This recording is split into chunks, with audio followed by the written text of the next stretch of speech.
கேரியருடைய உச்சத்தில் 200 கோடி சம்பளத்தை உதறி தள்ளிட்டு அரசியலுக்கு வந்தார் விஜய் அப்படின்லாம் நம்ம நினச்சிக்கிட்டு இருந்தோம்.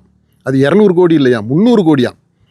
ஏன்னா அந்த ஸ்கூல் பசங்களை கூப்பிட்டு இப்போ இதை விழா நடத்தினார் இல்லையா, அந்த விழாவில் ஒரு அம்மா மேடையில் சொல்கிறாங்க, இது மாதிரி 300 கோடியை விட்டுட்டு வந்துட்டார், அதனால் இவரை கண்டிப்பாக நாங்கள் சிஎம் ஆக்குவோம் அப்படின்னு பேசுகிறாங்க. அது 200 கோடியா 300 கோடியா அப்படின்னு சொல்லிட்டு அந்த மேடையில் இருந்த விஜய் கிளாரிஃபை பண்ணலை. அவர் அதை ஏற்றுக்கிட்டது மாதிரி தான் தெரியுது. சரி, அது 200 கோடியாக இருக்கட்டும், 300 கோடியாக இருக்கட்டும், இல்லை 500 கோடியாக இருக்கட்டும். ஏன்னா நம்ம இந்த கருப்பு வெள்ளை கணக்குகளில் எவ்வளோ கோடி எங்கே போகுது என்ன ஆகும்ன்றது நமக்கு தெரியாது, யாருக்குமே தெரியாது.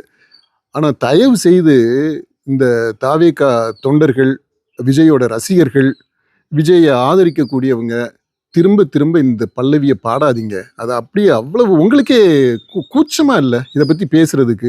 200 கோடியை விட்டுட்டு வந்தார், உச்சத்திலிருந்து வந்துட்டார், எல்லாத்தையும் உதறிட்டு அவர் அப்படியே ஒரு முற்றும் துறந்த முனிவர் மாதிரி அரசியலுக்கு வந்துட்டார் அப்படின்றதெல்லாம் எவ்வளவு போலித்தனமானது, எவ்வளவு கேவலமான ஒரு விஷயங்க. அது it is abominable and it's nauseating. அப்படியே காதில் நாராசமாக ஒழிச்சிக்கிட்டே இருக்குது. இது திரும்ப திரும்ப திரும்ப திரும்ப சொல்லிக்கிட்டு இருக்கிறது. ஏன்னா விஜய் பற்றி சொல்கிறதுக்கு வேறு எதுவுமே இல்லையா? முதல்ல அவர் இந்த 200 கோடி இந்த தொழிலை விட்டுட்டு வந்துட்டாரா?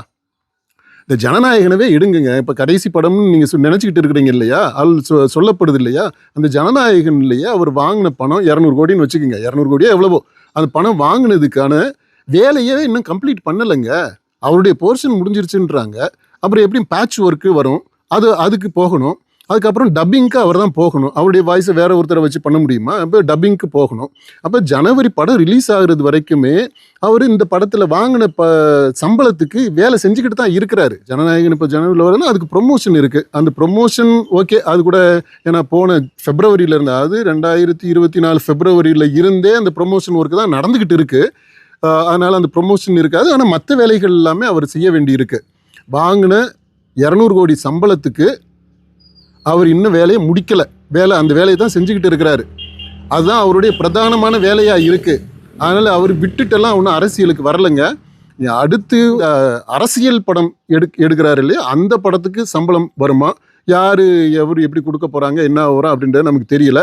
அந்த சூழ்நிலையில தான் நீங்கள் இதை விட்டுட்டு வந்தார், அதை விட்டுட்டு வந்தாருன்னு நம்ம சொல்ல முடியும். அது வரைக்கும் தயவு செய்து விஜய்கிட்ட இருக்கிற வேறு ஏதாவது ஒரு நல்ல குவாலிட்டிஸை, நல்ல பண்புகளை, அவர் செஞ்ச நல்ல விஷயங்களை பற்றி பேசுங்க.